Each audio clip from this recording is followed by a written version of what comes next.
Hello and welcome to the Temple Mount podcast. I am Shogun, and joining me today is my friend Bob Bant for the second time on the podcast. And we're going to have a discussion today about intentional and conscientious self-modification of mind and body. So that'll be a very interesting discussion.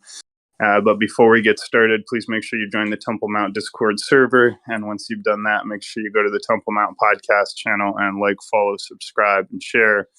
We got YouTube, we got BitChute, we got Odyssey, we got SoundCloud, and we got hundreds of great episodes on all those different platforms. So please check them out and enjoy those different conversations on every topic you can think about. But today we're talking about the intentional and conscientious self-modification of mind and body. So first of all, welcome, Bob. Thanks for joining me. How are you today, my friend? I'm very well. Thanks for having me. It's wonderful to be here. It's wonderful to have you, and I'm looking forward to this conversation. So when you're talking about is this sort of like a path that you have discovered in recent times or at a particular time, or is it something you've sort of always been following, would you say? Or is it something that you've kind of come to at a discrete point? I think it's something we all do. We all do it a lot of times naturally and organically, subconsciously. But if we're able to get some sense of control and directional application towards the mechanism, it's like we all go out and grab the ingredients and the vegetables and the herbs and the spices. But we might not know that we need to peel the skin for this item, but this item, the nutrients are mostly in the skin. How long to cook it to get the best nutrients, how to cook it, what combination to have for it to have the most effective benefit for the body. So this is something we're all constantly doing in different arenas, and it's applicable to everything from micro expressions in our face to our 5-year plan and all the behavior and application we put in to get there. And I have a preset model where I'm going to break down. This isn't just jargon, but in a way it's jargon. So if we're going with intentional and conscientious self-modification of mind and body, we can use the example of wanting to learn the violin. The process of violin involves modifying our mind and our body, our fingers, the synapses in our brains, our ears, the position of our chin and our fingers, dexterity. So there's a whole slew of different muscles and stretching tendons, and it's like we morph, we become polymorphic. But because it happens at a rate that is sustainable to us in a background fashion, just like we can't really tell how we got to the size we did. We've got moments of embedded memory and emotions, usually if I'm not big enough to ride the roller coaster or if I'm not old enough to do this, associates with memory. So the modification is playing the violin. The intentional and conscientious, it could be somebody goes to a concert and is really moved and inspired, and they decide to have the same skill. So that's where the intention comes in. The conscientious part is, are they going to wake up and add that practice time necessary to their daily routine? It's an addition instead of a substitution for like exercise or preparing healthy food or going to school or work. So it becomes an intention. Without conscientious effort, it becomes only a thought construct that devolves. So bringing our intention into the 3D world requires conscientious effort. Alan Watt calls it like the difference between being sincere and serious. So Somebody sincerely might want to take the path of no anger and peace, um, but they don't, they're not serious because they don't put the work required to get the result. And this applies to everything. So it's a generic, universal um, process that we do intuitively. I'm breaking it down to a simplistic form, not as a method for utilization. It's more like displaying the skeleton of a human to have it as a form of reference so we can visualize when you're hyperextending and they're showing what happens to your bones and tendons if they have the tendons on the skeleton. It impacts our behavior at a subconscious level. It's once you see it, you can't unsee it. So um, it's a methodology. It's very simple to use, but difficult to implement because it takes consistency and routine, and I can't stand routine, but it's essential. I come from a background of extremists from one end to the other, and that gets to where my recapitulation on progress and failure for identifying the relevant variables. So, um, example here would be trying to stop my addiction.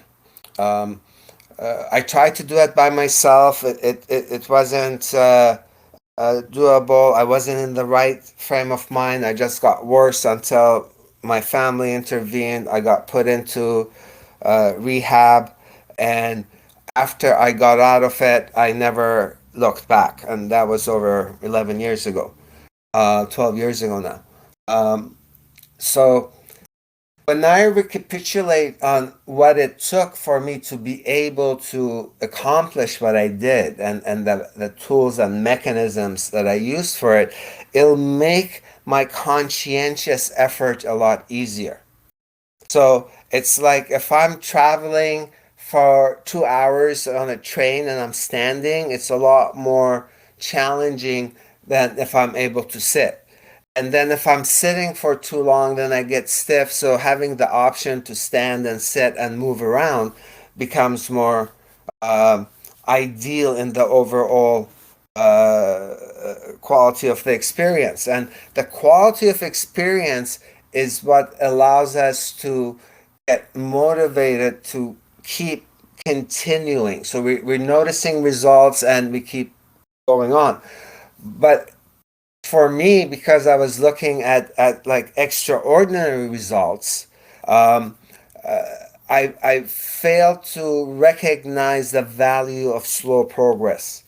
Um, and that later on led to my failure in my, I think it was my mid 30s. I faced my first real failure in life, and I just didn't know how to recover from that, and it took over decades um, uh, to I won't say I've recovered, but I'm not engaged in that paradigm where it impacts me anymore. It's like I had a cabin in the mountain and it avalanched over. I can't go to that place anymore, but I might be able to get like a beach hut somewhere else. And as long as I have an alternative and I'm content and not trying to reclaim my lost cabin, it allows me to acknowledge new opportunities and progression in sense of not doing, meaning not reacting, meaning not engaging in the normal routines, and that comes into how we're going to be hacking our self and our behavior, and that's very predominant in the fast moving culture right now with nootropics and the limitless concept, and there are people utilizing um, some enhancements. The thing that I found is though there's always a crash. There's Um, I mean, you're able, if you have like a team working for you, like you get somebody like Musk or Bezos or any of these guys who are on go go go. They got a team that's optimizing them, and the problem happens when we go out of homeostasis. Homeostasis is where our body wants to keep taking us back to, and when we interfere with the mechanisms of the body doing that, and we remove the variables that were, for example, a stimulus, and now that's gone, or if there was a sedative and that's gone, it's going to take the body a couple of weeks. Depending on your age, but usually a couple of weeks for it to reach a new state of equilibrium. And the reason I'm using a couple of weeks, it has to do with the metabolism. And they say that if you reduce your calories aggressively, after 2 weeks, it drops for 17% of your basal metabolic rate. And if it goes 8 to 10 weeks, I think it's in that ballpark. The impact of it lasts for over a year. They haven't been able to tell how long it takes for it to recover. And these were the elements that I had to deal with. I had to, um, uh, because I got into a very challenging situation in my life. Um, I lost everything. I came from outside of Canada just for a quick visit with intention of going back to build the resources for a future and in an enjoyable environment. But I came back, circumstances had me to stay here. In the process, I lost my items abroad. I lost my means to make money. I had to take care of people, and that was my priority.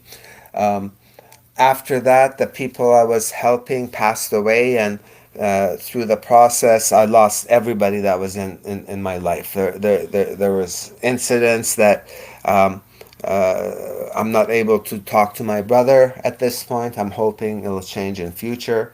Um, and from a series of unfortunate events, I ended up being completely on my own, where I was staying in homes with other people, and I got out of there and got to another place where it was a lot more um, in line with my lifestyle. And right now, I'm trying to recover. The biggest damage was done from insulin resistance and from sleep deprivation and messed up hormonal stages. So in process of healing myself and to give a perspective, in 2015 I almost died from pancreatitis. I had ballooned up to 270 pounds. My natural weight would have been around 180. I was 165 for most of my life, but I suddenly ballooned. In 2017, I went vegan and started fasting. I dropped to 200 within like 6 months and maintained it. I had another incident, and very quickly I went to 240 again, and all the other problems that insulin resistance brings back. And insulin resistance, I discovered, is the bane of all the other comorbidities like type 2 diabetes, high blood pressure, cholesterol, cardiac. Um, so I really looked into this, and the further I learned, I discovered that inflammation, it the amount of damage inflammation does is horrendous. And when inflammation hits, and if you get somebody that is my condition, to give you an example, I had done a 48-hour fast. I was down to 184 pounds. Then an opportunity came. I went on a very quick trip, and in the process, I bought pasta. I haven't been eating carbs, and it had the seed oil in it. And on top of it, I exerted my upper body. I've been walking like crazy with no issues, but with my upper body, something triggers some sort of an autoimmune issue in me, and I've been weeding it out slowly. So it's being able to recognize after fasting whatever I ingest, and you read things like anybody can fast, but only a wise man knows how to break a fast. So it really, when I start to pay attention to um, the details, I can tell when I'm burning ketones. I can tell when my muscles are going to take glycogen, the glucose, um, and I wouldn't have been able to recognize these sensations if I wasn't unhealthy. But even with my health issues, I was able to experience prior to my visit, which was really necessary to get me going to my next stage. I had over 2 weeks of I would alternate day fast, and I was able to not have any hunger. I was walking a lot, and like my walks extended to like 3 4 hours, and I start to get more into the walking meditation. And I found that I had attained a certain level of contentment that made me extremely feeling full. But there was also something extra that's unidentifiable that it was new for me, and it reminded me of the same sensations of a woman much younger. Um, Going from 5 years old to teenage years and early 20s, like going on ski trips and going on my first little motorbike when I was like 8 years old, and being thrown in the water when I was five, and being able to swim and feeling good about that. So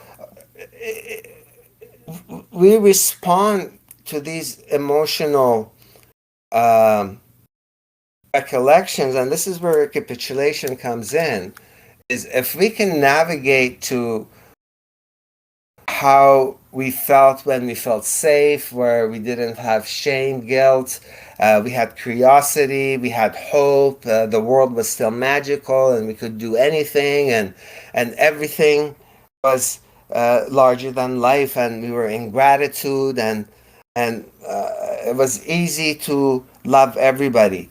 Um, but as I started to get more and more in chronic pain, I realized I can't really be that floaty butterfly nice. And depending on how I feel, my mood and behavior was being altered. And recognizing that, that's where my intention goes to, is to become consistent. And if I'm not able to, for example, when I came back, I had gained 12 pounds. 12, I went from 184 to 196 in 3 days. And that's all like fluid, and I didn't even drink that much water. It was like very odd for me, and taken a long time for it to dissipate, and I could go and walk it off. But I'm getting comfortable with this sensation, so I can function. Because before that, I'd just go and sleep for prolonged hours because the pain, exhaustion. I'm sure a lot of people here can relate with that, and. As the process yielded more and more fruit, it became easier to get motivated to continue the process, because now I can tell if the inflammation is actually shutting down certain parts of my cognitive ability. They found that there's studies showing how meditation ends up changing your brain. It changes brainwave activity. It reduces the size of the amygdala. It increases the cortex area, um, uh, and we're so adaptable, but when we have blockage, toxins, um, hormone not being regular, irregularities, they end up having an effect that is unrecognizable to us because it becomes like having multiple personalities.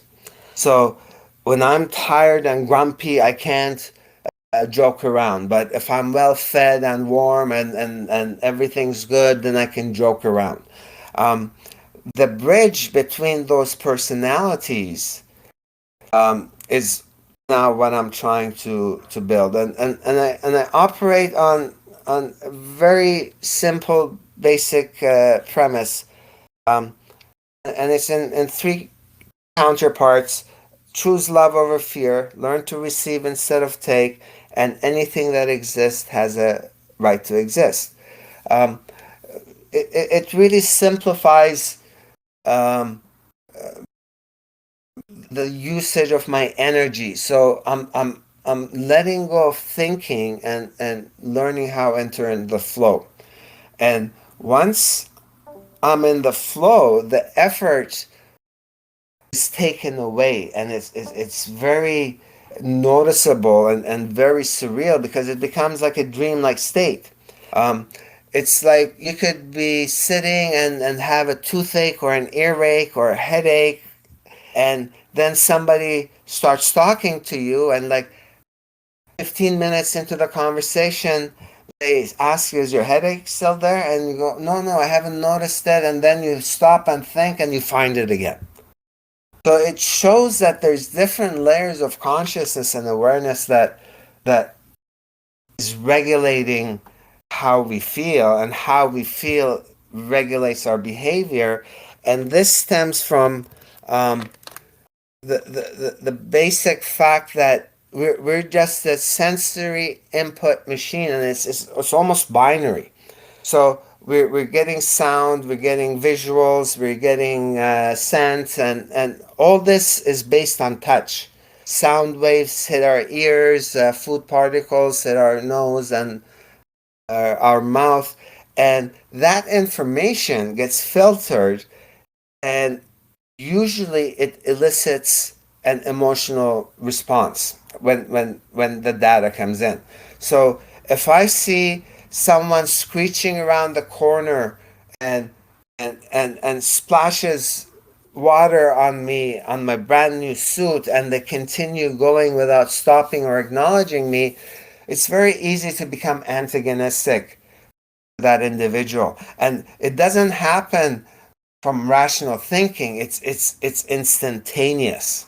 So that emotional response to the data that we have created a predetermined default and a template for how we interpret it triggers a physiological response in our body. Now, if we were able to hold ourselves and take a breath and ask ourselves, what if that man is driving their child to the hospital and it's so urgent they couldn't wait for an ambulance? Am I still antagonistic towards them?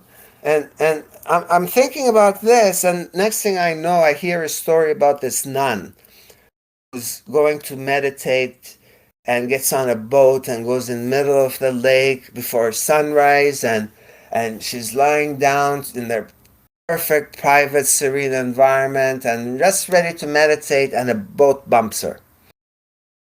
And the thoughts in her mind is, who could be like so thoughtless, and are they trying to bug me, or like what's going on, and I'm going to give them a piece of my mind. And she got up to engage whoever was on the other boat, and sees the boat was empty, and had a moment of epiphany, realizing that everything she experienced was within her. And if we're able to intentionally and conscientiously throughout the day learn how to tame this, it could be with closing the cabinet door, it could be with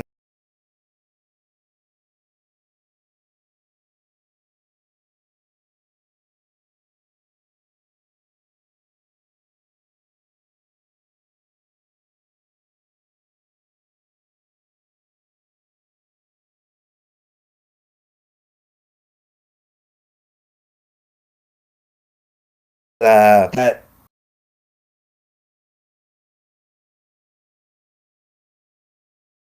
when you do as an S, it's like it plateaus. And during that plateau, that's a first principles issue internally because when we're chasing something after we've just gotten something, like I can't forget of I used to be in such rush. I would get to one place and as soon as I get there, I'm thinking how I'm going to get to the next place I'm supposed to go to, my next appointment.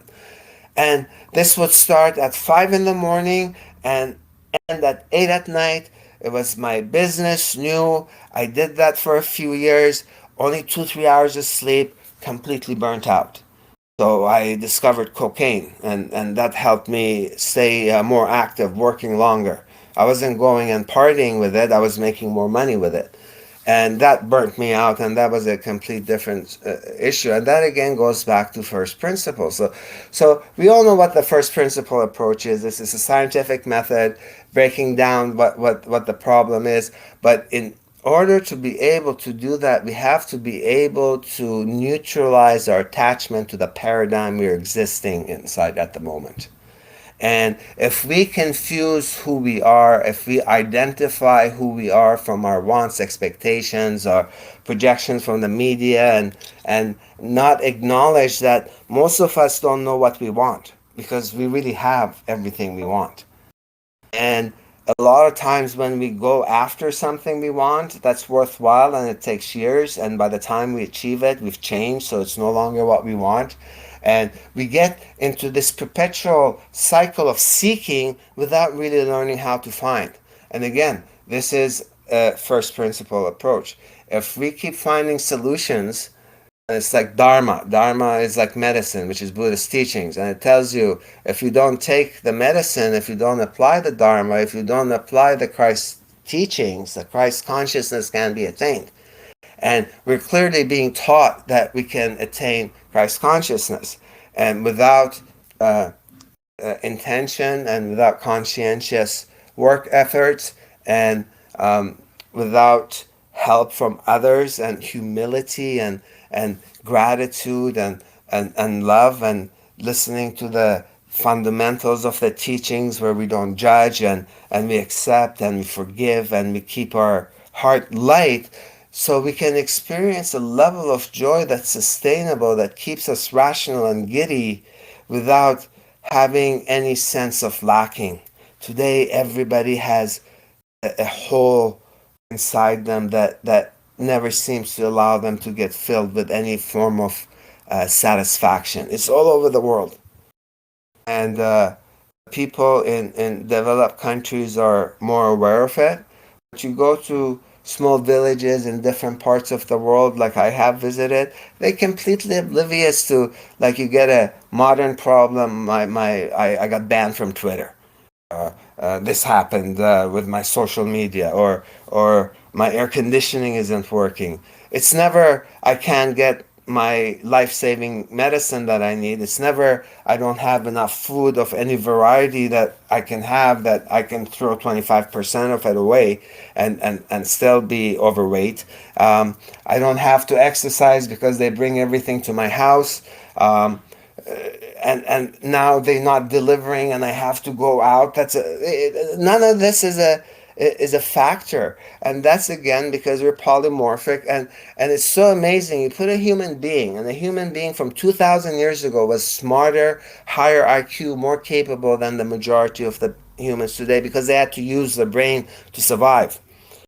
Now, that model, that capacity to adapt both physically and mentally, it has to be utilized with repetition for to activate. And once that activation is in resonance in a community that other people are propagating that same positive headspace, it becomes contagious. And there's actually a formula, something like the square root of 5% of the population is all you need to impact entire consciousness of population through group meditation and etc., etc., etc. So it allows us to identify what's important to us. It allows us to realize purpose is opportunity for being prepared to contribute when you're the only one who can. So if a kid is lost in the mall at that moment, if you're the only person who can help the kid find the parents, that's your purpose. If you are able to do anything for another person, that's where our purpose comes in. When our purpose is to um, overindulge, it has the opposite effect. I keep doing it. I keep eating like frozen cashew dessert until I get sick, and it's that again going back to the first principle. It's that feeling of sickness. I've got some sort of an attachment where comfort eating, even though it wasn't a big issue in earlier part of my life, but now I'm finding it was without me realizing it. So these are the little things we discover about ourselves, and we all do it.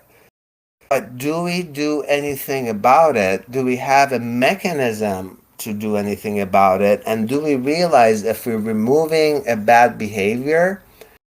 So if I'm removing sitting in the couch for too long, it has to be replaced by something. There can't be a vacuum in it. And again, that you have to go through trials and errors and um,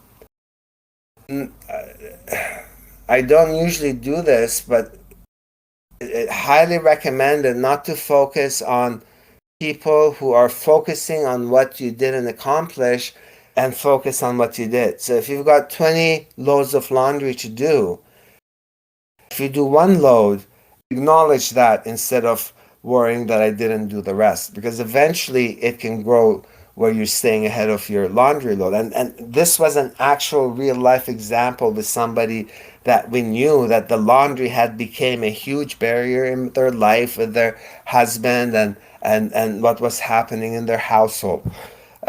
So the mechanism is the same. It's how we apply it.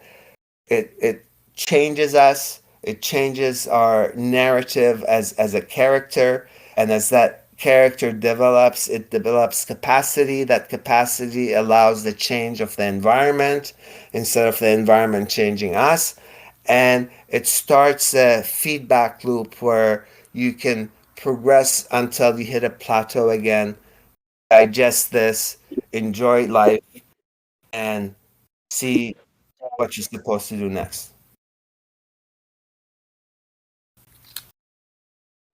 Well, awesome. Thank you. That's a great deal of information and stuff to think about. I think since we've been going, does anyone have a question or a comment for Bob at this point? Uh, if not, Bob, you will go through quickly the three things that you mentioned here, and maybe you can just give a comment on each of them or an elaboration. So the first was recapitulation on progress and failure to identify relevant variables. Do you want to just sort of elaborate on that briefly? It's simple. If I see that I'm waking up 10 minutes too late and I'm missing my ride to work, the variable is me sleeping too late. It's not waking up enough. So it's being able to identify what the actual problem is and deal with that instead of dealing with the side effect. For the first principle approach inwardly, that takes a lot of self discovery because we have a paradigm that we're traveling through. And if we take away our belief system and look what is causing an issue in our life right now, for example, in my case, it's dietary issue. My problem isn't being able to get the right material. My problem is that when it gets too late in the day, I'm too tired to make the food. So I've learned to make the food earlier in the day and then eat it when I'm hungry. So that's the uh, model of the first principle, and learning how to fail. It's basically being able to not look at making mistakes as a failure and realizing that the only way you learn is from making mistakes, and to be able to regroup to go into the next round, to get up and continue trying until you figure out. And if you don't, reach out and get help.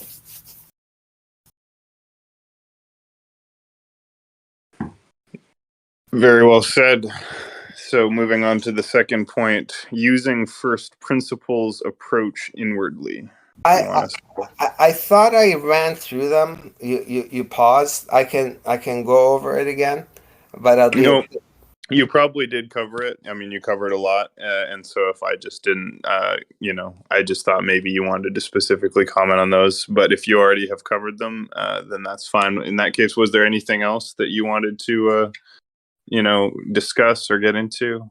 Um, Not really. Just thank you for having me. And if anybody has any feedback for me that can help me figure out how to utilize what I've shared in a different way, I'm very much open to feedback and would be grateful for it. I mean, I thought it was great. I enjoyed listening to it, and it was, what we call a presentation style podcast, right? So usually, I do an interview, or sometimes we do a debate, and so it's often my job to like ask questions and so forth. But at other times, we do a presentation where the guest has a lot of content prepared, and this was one of those cases, and that was perfect because I was in the mood to listen to it, and I enjoyed it. I thought there was a lot of good advice and wisdom and experience there. But I just wasn't sure what to build on because it was so much at once that I wasn't sure where to go. And maybe there's nowhere else to go with it. Maybe that's where we should wrap it up for today, and we can have you back on again in the future to discuss further, to discuss other things. I think you and I did an episode in the past about fasting and dieting and stuff like that. Yes. So hopefully that episode is also available on our YouTube or BitChute channels, and this one will be available by tomorrow. So I'll just ask again, does anyone have a question or a comment for Mr. Bob? Okay, so that being said, thank you so much, Bob. I really appreciate you coming on and sharing your experience and your insights. And we should do it again sometime. Do you have a closing thought or takeaway message for the people? Um, not really. I mean, this everybody's great. This is more like we remind each other and then give advice to each other. So we are resonating reminders rather than teachers.